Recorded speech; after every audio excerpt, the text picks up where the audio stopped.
الحمد لله الذي بنعمته تتم الصالحات وبتوفيقه تتحقق المقاصد والغايات،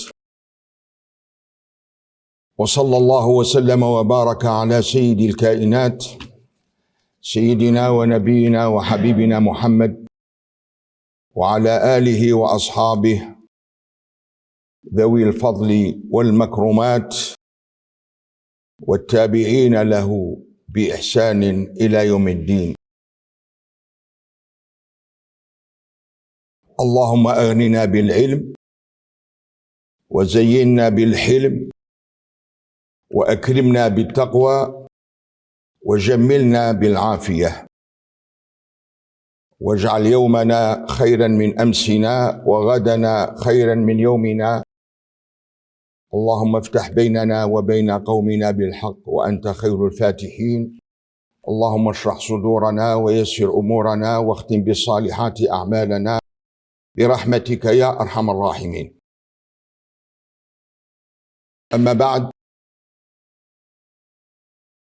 حضراتي السيدات الفضليات وحضرات السادة الأفاضل، سعادة الدكتور فرحان نظامي مدير مركز أوكسفورد للدراسات الإسلامية، أصحاب السعادة، أصحاب السماحة والفضل، العلماء والأساتذة، أيها الحضور الكريم، كل باسمه ومقامه، أحييكم جميعا بتحية الإسلام، فالسلام عليكم ورحمة الله تعالى وبركاته. سيد المدير المحترم، يسرني في البداية أن أشكركم على دعوتكم الكريمة، هذه الدعوة التي أتاحت لي الفرصة للحديث في هذا اللقاء المتميز، ويطيب لي أن أنوه بالدور المهم الذي يضطلع به هذا المركز في واحدة من أعرق الجامعات العالمية، من حيث سعيه النبيل في التعريف بالإسلام في أبعاده الحضارية والروحية الراقية، وإبرازه إسهامات الحضارة الإسلامية في الإرث العالمي والتاريخ الإنساني، لا سيما في بيئة فكرية تثمن الحوار وتحتفي بالتعدد وتبحث عن المشترك الإنساني. إن هذا الجهد الجليل في زمن تتزاحم فيه الأصوات المضللة والانطباعات المغلوطة لهو منارة يحتذى بها في خدمة الحقيقة وبناء الجسور وإحياء الذاكرة المشتركة بين الأمم. إن عنوان مداخلتي إرث الأمير عبد القادر في بناء السلام في عالم ممزق. هذا العنوان يدفعنا إلى مساءلة الحاضر من خلال الماضي، واستحضار نضال الأمير ومساره، لا باعتباره مجرد فصل من التاريخ الوطني خلال الحقبة الاستعمارية، بل كمنظومة قيم ومواقف يمكن أن تنير لنا سبل التعامل مع تحديات العصر في عالم مختل الموازين مثقل بالأزمات. وبالإضافة إلى ذلك، يدفعنا هذا التحيين لشخصية تاريخية مرجعية إلى الإيمان بأن الإيجابية التي صنعها بثمنها، كما نعلم جميعا، غير منتهية الصلاحية، وأن الاستثمار فيها أمر متاح يمكن استدعاؤه كلما دعت الحاجة إليه. وها هو الآن بحمد الله في هذه المناسبة التاريخية التي تجمعنا في حضرة كوكبة من أهل العلم وحملة الفكر والقلم. فمن هو الأمير عبد القادر؟ وما هي ملامح إرثه الذي لا يزال قادرا على مخاطبة الراهن المعقد؟ وكيف يمكننا أن نستلهم من تجربته عناصر ذات دلالة ووزن في إطار مقاربة استقرائية وأخلاقية وروحية للسلام كمفهوم شامل؟ ولد الأمير عبد القادر عام 800 بمنطقة معسكر في غرب الجزائر، وسط بيئة علمية وصوفية، وفي كنف أسرة تنتمي إلى الطريقة القادرية. كان والده الشيخ محي الدين الذي تربى على يديه ونشأ في أحضانه، كان شخصية دينية ذات مكانة روحية مرموقة. تلقى عبد القادر تكوينا عميقا في العلوم الإسلامية وعلوم اللغات والآداب والفلسفة. سافر في شبابه إلى الشرق، فزار الحجاز والشام والعراق، حيث تعمق في الفكر الديني وعلم التصوف، وهو ما كان له بالغ الأثر في تشكيل رؤيته للعالم وللكون والإنسان والحياة. لكن قدره لا أراد أن لا يكون مجرد عالم أو مفكر ومتصوف، بل وجد نفسه في سياق ملحمة المقاومة للغزو الفرنسي الذي بدأ سنة 30 و800 وألف. فقد بايعه الكثيرون من أعيان البلد أميرا للجهاد والمقاومة سنة 32 و800 وألف. بنى فيها مؤسسات إدارية وقضائية، وأطلق مشروعا طموحا لتحديث المجتمع وتنظيمه في ظروف كانت تتسم بغاية الصعوبة والتعقيد. لقد أدرك الأمير عبد القادر منذ البداية أن مقاومة الاحتلال ليست فقط معركة عسكرية، بل هي أيضا مقاومة روحية وأخلاقية وثقافية. كان يؤمن بأن النصر لا يتحقق فقط بالقوة، بل أيضا بالعدالة والانضباط والتمكن في عناصر التفوق، وأن العدة المطلوبة تشمل قوة في البناء الداخلي للأمة، إرساخا للعقيدة الإيمانية المرجعية، وفي إشاعة قيم البذل والتضحية والفداء من أجل الحصول على الحقوق المشروعة والدفاع عن حياض الدين والوطن، وصيانة للإدراك الجمعي بالذات الجزائرية المستقلة.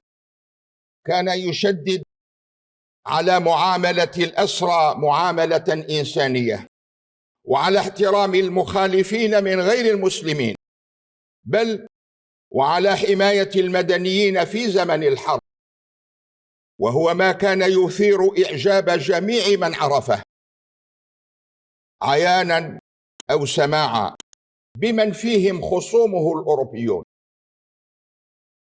وقد شهد بذلك الضباط الفرنسيون وبعض السياسيين الأوروبيين الذين عبروا عن احترامهم الكبير للأمير، على الرغم من أنهم كانوا في حالة حرب معه.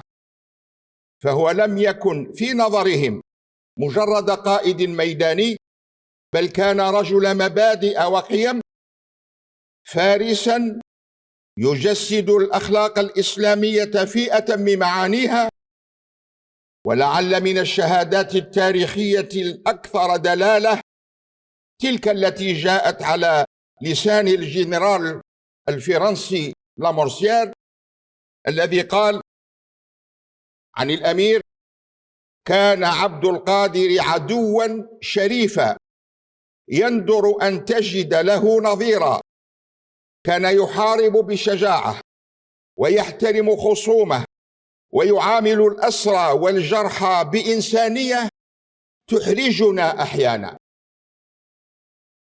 لقد كان تطبيقه لقواعد الفروسية الإسلامية واحترامه القانون الإنساني حتى قبل أن يوجد هذا المفهوم في القوانين الوضعية الدولية الحديثة.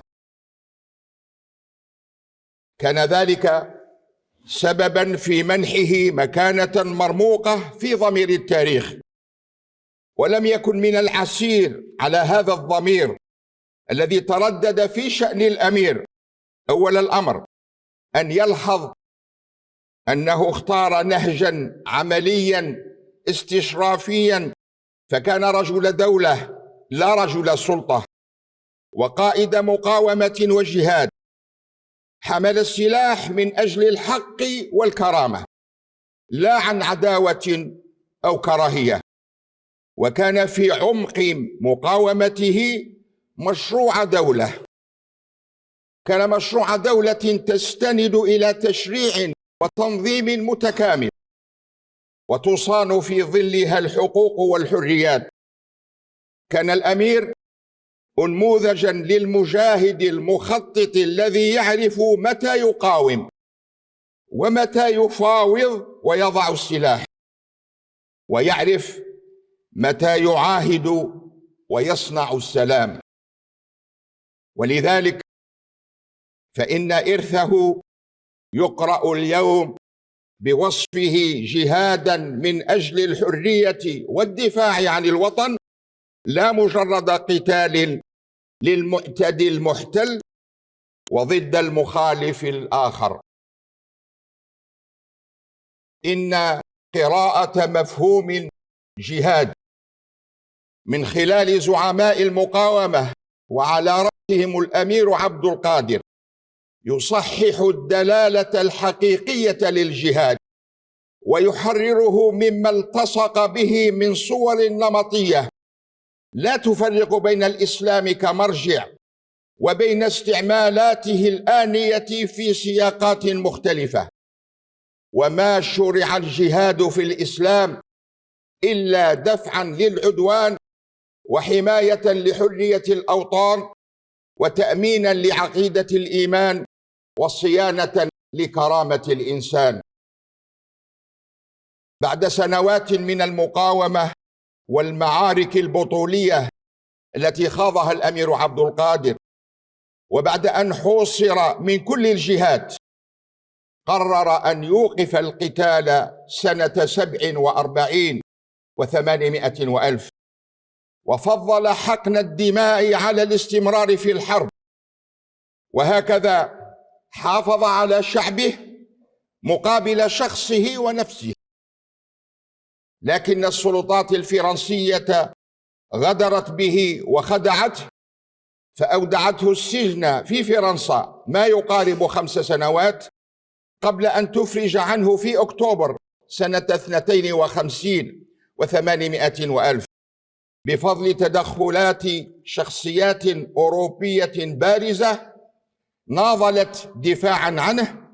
ونذكر منهم على سبيل المثال الأديب الفرنسي العالمي فيكتور هوغو، والدوق أنطوان دوك دورليان من فرنسا، واستهجن سجنه من خارج فرنسا كل من اللورد أنري إدوارد من بريطانيا والموسوعي أليكسيس دو توكفيل. وهكذا بعد إطلاق سراحه توجه إلى منفاه مباشرة إلى تركيا، إلى بورصة أولا ثم إلى اسطنبول، قبل أن يستقر في دمشق سنة 55 حيث عاش بقية حياته في خدمة العلم والدين بعيدا عن السياسة إلى غاية وفاته سنة 83 و800 وألف، لكنه ظل حاضرا بمقامهم العلمي وثقله الأخلاقي ومخزونه الفكري، وكان بيته ملتقى العلماء والوجهاء من مختلف الطوائف والديانات. وهناك ظهرت عظمة الأمير مرة أخرى عندما اندلعت فتنة طائفية في الشام سنة 60 و800 وألف بين الدروز والمسيحيين، فأقدم على حماية آلاف المسيحيين من المجازر وفتح لهم بيوته، وواجه الغوغاء بشجاعة نادرة مخاطرا بحياته وحياة الجزائريين الذين كانوا معه. ومن جملة من شملتهم حمايته القنصل البريطاني في دمشق وعائلته، مما جعل الملكة فيكتوريا تشكر الصنيعة وتبعث إليه هدايا رمزية. وفي ذلك كله لم يزد الأمير على وضع قيمة عظمى من قيم الإسلام موضع التطبيق، ألا وهي قيمة الرحمة والتسامح والرفق بالخلق، على اعتبار أنهم جميعا عيال الله كما جاء في كتاب الله وفي سنة رسول الله صلى الله عليه وسلم. أثار هذا الموقف الإنساني إعجابا عالميا واسعا، حيث تلقى الأمير تكريمات من قادة العالم، من السلطان العثماني في اسطنبول، والملكة فيكتوريا في بريطانيا، ونابليون الثالث في فرنسا، مرورا ببابا الفاتيكان في روما، ومنح أوسمة عالية من دول متعددة تقديرا لإنسانيته وعمله النبيل. ولم يكن موقفه هذا استثناء في مسيرته، بل كان امتدادا طبيعيا لمنظومة القيم التي تربى عليها واختار أن يجسدها في كل مراحل حياته، حتى أصبحت مواقفه محطات مرجعية في دراسة علاقة الإسلام بغيره من المعتقدات. لقد فهم الأمير أن السلام لا يبنى على التحيز والتعصب، بل على العدل والإحسان، وأن الأخوة الإنسانية تتقدم على الانتماءات والولاءات الضيقة حين تكون أرواح الناس في خطر داهم. من هذا المنطلق يمكننا القول إن الأمير لم يكن مجرد رجل مقاومة وجهاد فقط، بل كان رجل سلام، لكنه سلام مبني على الشجاعة وعلى الإرادة الحرة والمبادئ الراسخة. لم يكن السلام عنده ناتجا عن استسلام أو ضعف، بل عن قدرة وقوة يفرضها، وعن رؤية عميقة للحق والعدالة، وللغاية من وجود الإنسان، للغاية من الوجود الإنساني ذاته. لقد ارتقى بتجربته إلى ما فوق السياسة، وجعل من حياته رسالة أخلاقية مفتوحة نتعلم منها إلى اليوم، وتتعلم منها الإنسانية في قادم الأجيال. وما هي في نهاية الأمر سوى قيم الإسلام التي تمثلها الأمير وجسدها في سيرته، وتلكم هي نظرة الإسلام إلى الآخر، لأن الآخر في منظومة القيم الإسلامية هو الضمير الإنساني. فالإنسان في الحضارة الإسلامية هو الموضوع وهو الهدف. ومن الخصائص الذاتية لهذه الحضارة أنها ربانية المصدر والغاية، إنسانية التوجه والمقصد. إنها حضارة رسالة ومسؤولية حضارة أمة تخدم دينها بخدمة الإنسانية.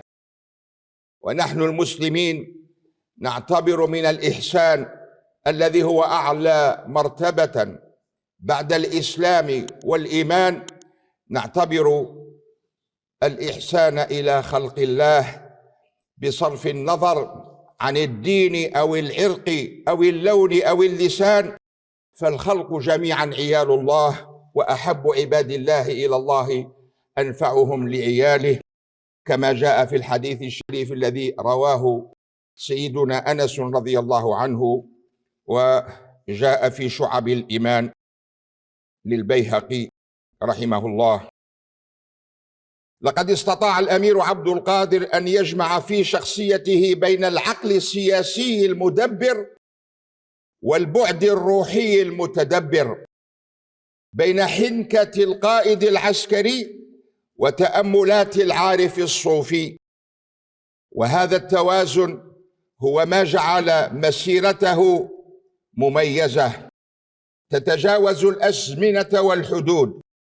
فبينما كان يدير المعارك ضد جيش الاحتلال الفرنسي، كان يخاطب جنوده قائلا: نحن لا نقاتل من أجل النصر فقط، بل نقاتل من أجل الوفاء لله وإقامة الحق والدفاع عن عرض الإسلام وكرامته. لقد كان قتاله جهادا ينهل من الإيمان لا من الغضب، ومن الرحمة لا من الانتقام، غير آبه بالموت، ساخرا منه وثابتا أمامه. فقد قال فيه بيتا من الشعر ورد فيه: سخرت من الموت الزؤام وأهله، وقلت له لما أتاني تقدمي.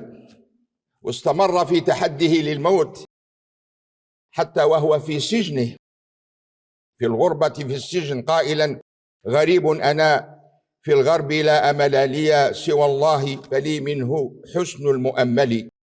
ولم يجنح للصلح ضعفا، وإنما ابتغاء للسلم وحقنا للدماء، فقال: ما رفعت السيف إلا لإعلاء كلمة الله، وما وضعته إلا ابتغاء السلم والحق.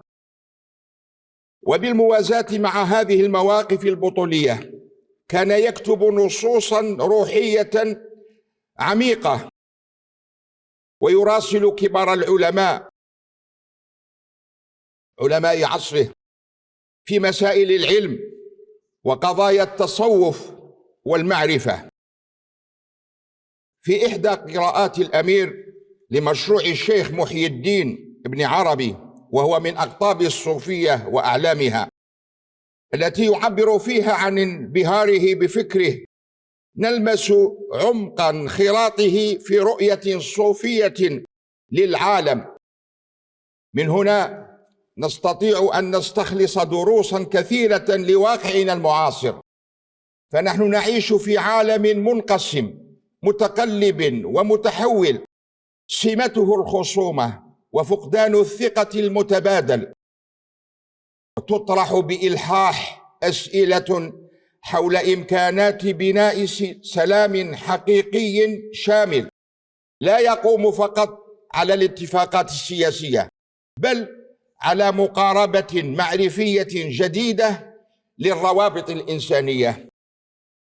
وفي هذا السياق يمثل الأمير نموذجا فريدا يقدم تصورا للسلام يقوم على العدالة والاحترام المتبادل والاعتراف بالآخر ككائن كامل الإنسانية، بغض النظر عن دينه أو لونه أو لغته. في قلب فلسفة الأمير للسلام نجد مبدأ الوحدة في التنوع. لقد أدرك أن التعدد ليس أمرا سلبيا، بل ثراء وغنى. ففي كتاباته كما في أفعاله كان يلح على ضرورة احترام اختلافات الآخرين، كان يعتبرها جزءا من المشهد الكوني الذي أراده الله. هذه النظرة لا تأتي فقط من إيمانه ومقامه الصوفي، بل أيضا من وعيه العميق بالتاريخ والجغرافيا السياسية.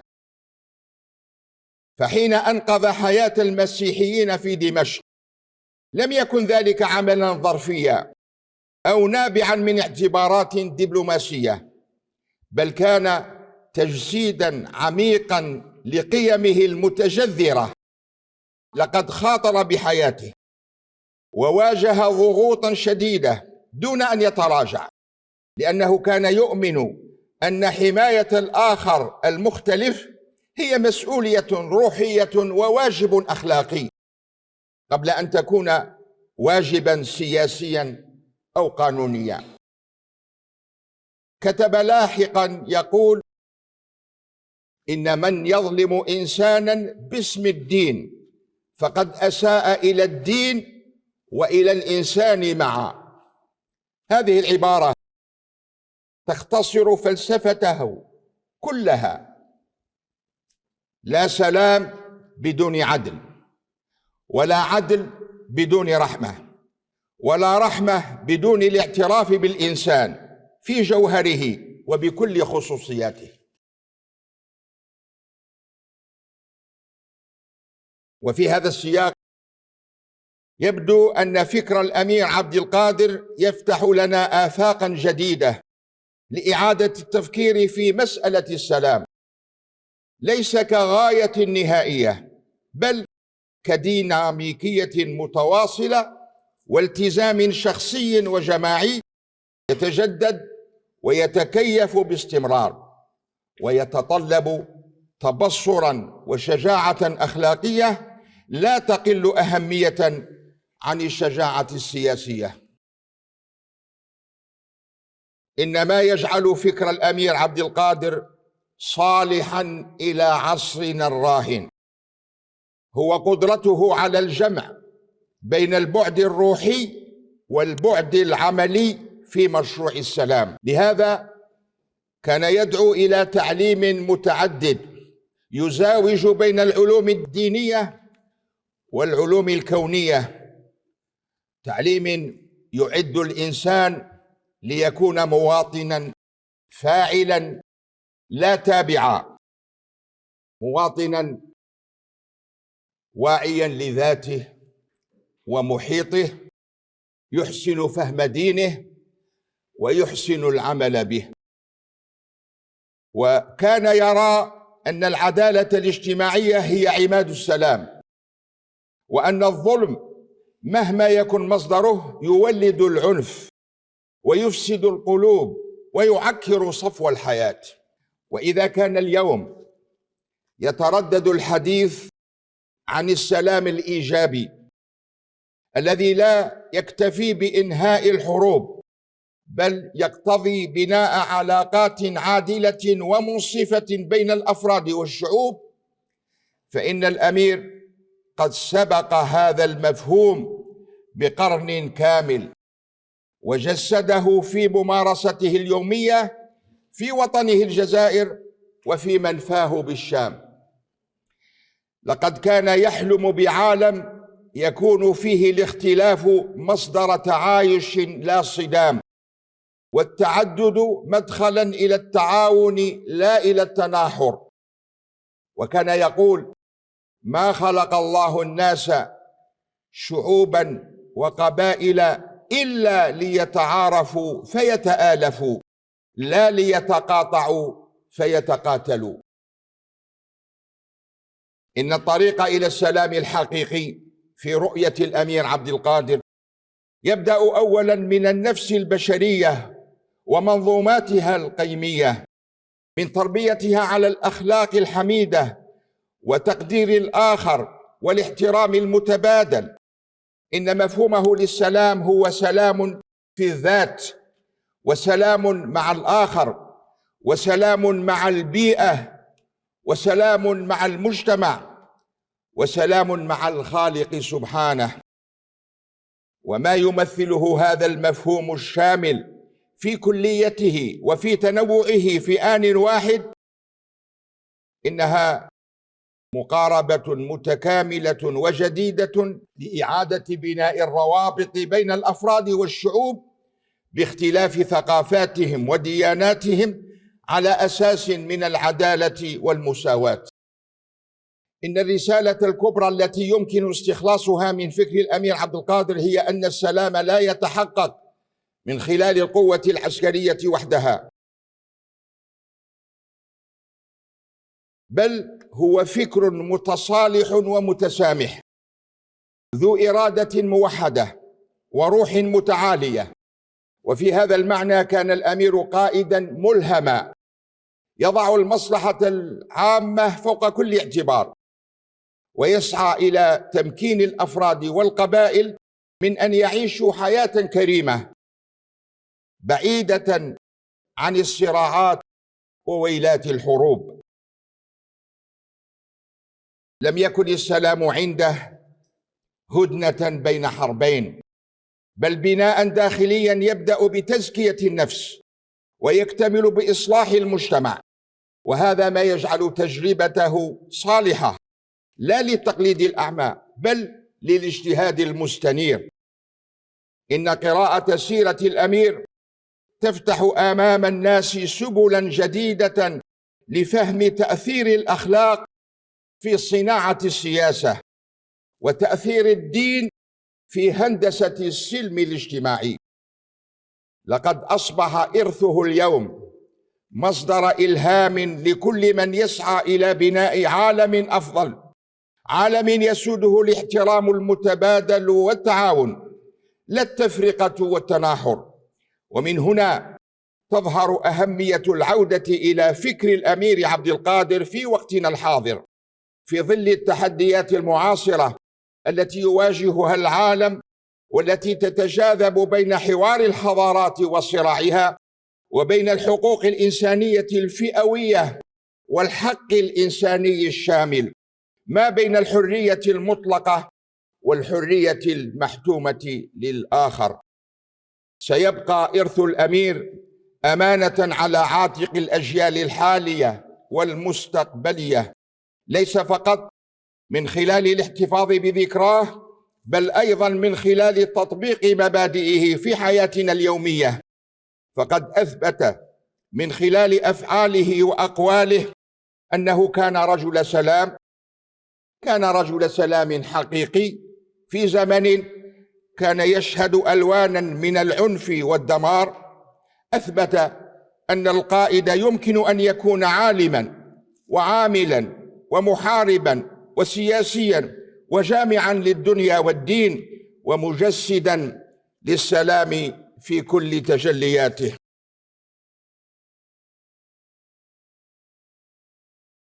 نحن حضرات السادة والسيدات نعتبر إسهامات الأمير في بناء السلام داخل الجزائر وفي المستوى الدولي نموذجا يستحق التأمل والتطبيق في العصر الحالي.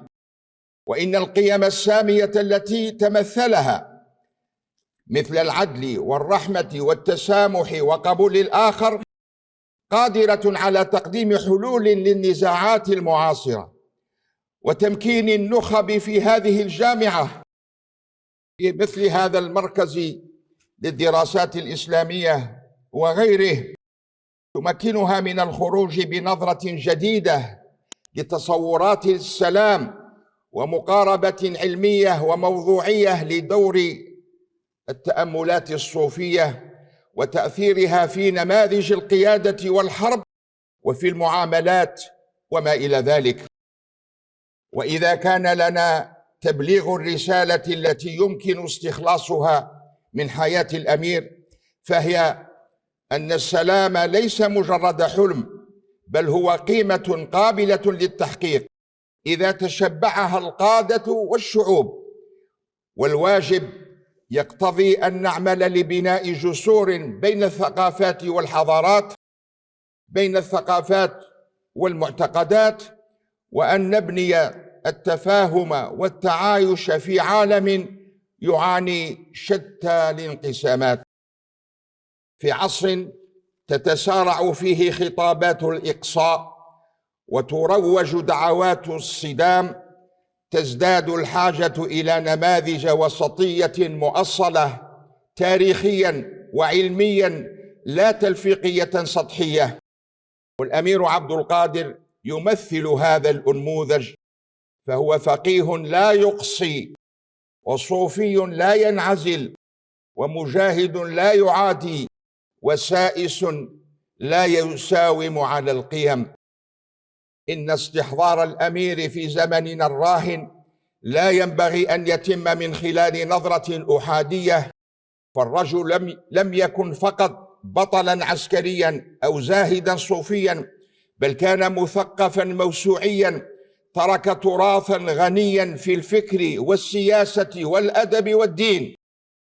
وقراءته من خلال الكتابات الشرقية والغربية تبرز ضرورة تجاوز القراءات الأيديولوجية لصالح قراءة متوازنة تراعي السياق والتاريخ والبعد الإنساني. إن إرث الأمير فرصة لقراءة مختلفة للموروث التاريخي، يفرض اليوم نفسه كمرجعية في زمن تتصاعد فيه النزاعات والهويات المغلقة، فبين الشرق والغرب يمكن شخصية مثله أن تكون جسرا حيا للحوار ورمزا لوحدة القيم الإنسانية.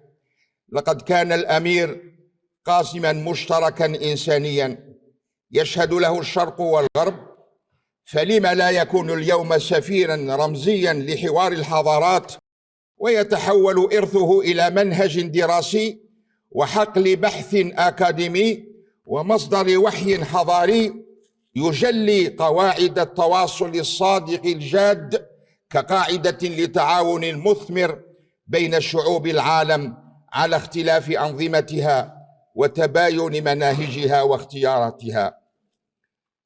إن دراسة إرث الأمير عبد القادر تكشف لنا شخصية فريدة تميزت بالقوة والحنكة في السعي لبناء السلام والتعايش السلمي. لقد كان رجلا فذا في شتى المجالات، حيث تجلت في شخصيته خصال الشجاعة والإيمان العميق بالقيم الإنسانية التي تمثل دعائم السلام والعدالة.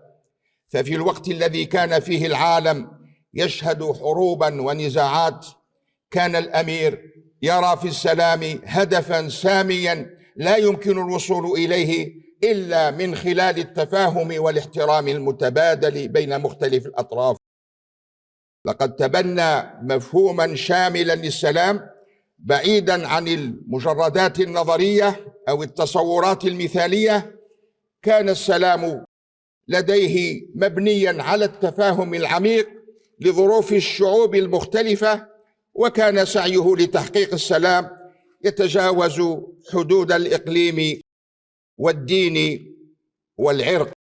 كان الأمير يظهر مثالا يحتذى به التسامح واحترام حقوق الآخرين، ويظهر قدرة استثنائية على اتخاذ القرارات الحاسمة التي تضمن الرفاهية والحياة الآمنة لكافة أفراد المجتمع.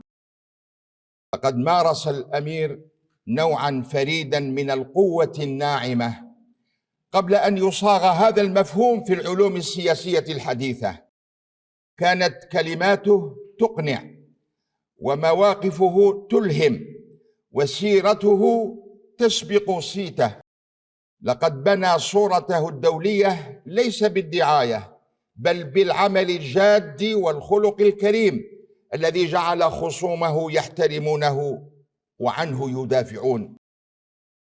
إن أبعاد إرث الأمير عبد القادر تتمثل في فكره السلمي الذي يمكن أن يترجم اليوم إلى حلول عملية للتحديات التي يواجهها العصر الحاضر الذي يعاني تزايد الصراعات والنزاعات العرقية والطائفية. وتبقى مبادئ الأمير بمثابة منارة تهدي الباحثين عن السلام إلى سبل التفاهم والتعاون والوئام. يجب أن نضع في اعتبارنا أن السلام الذي سعى إليه الأمير لم يكن مجرد غياب للحروب، بل كان سلاما قائما على العدالة. كان يؤمن أن بناء مجتمع سلمي لا يتم إلا من خلال بناء مجتمع العدالة والحق، وأن العلاقات بين الأفراد والجماعات يجب أن تقوم على أساس الاحترام المتبادل وليس على الهيمنة والقوة. وفي سياق العالم المعاصر الذي يشهد تحديات متزايدة، يصبح إرث الأمير عبد القادر أكثر أهمية.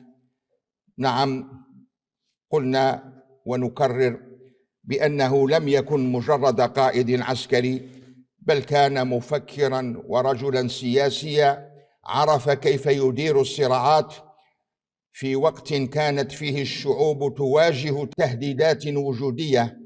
فاليوم تكتسب أفكاره وقيادته الراشدة أهمية أكبر، ويمكن الدول والشعوب أن تستلهم من فكره في مساعيها لبناء علاقات دولية قائمة على الاحترام المتبادل بعيدا عن التطرف والتعصب المقيت.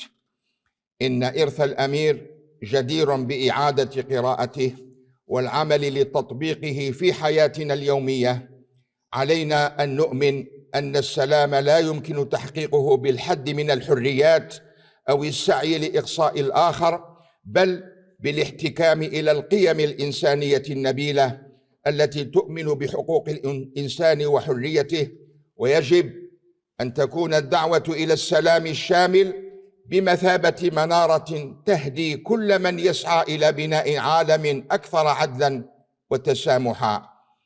في الختام، حضرات السادة والسيدات، نقول إن لدينا هذه الذخيرة من القيم العلمية والروحية والثقافية والاجتماعية والاقتصادية والسياسية، فإذا نحن أفدنا منها كما جسدها الأمير في سيرته، استطعنا أن نسهم بالحظ الأوفر في إصلاح مجتمعاتنا، بل في إصلاح العالم من حولنا وتقويم مساره وإنقاذه من المظالم التي تطغى، بل هي مظالم تطغى على شعوبه، وإشاعة روح التسامح والتعاون في مجتمعاته.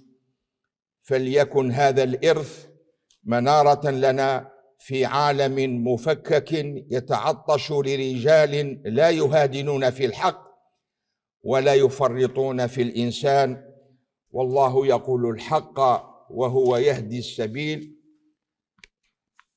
أشكركم على متابعتكم، وأسأل الله لمسعانا هذا التوفيق والسداد، وأن يجمعنا مجددا دائما من أجل التعاون على خير ما نتعاون عليه.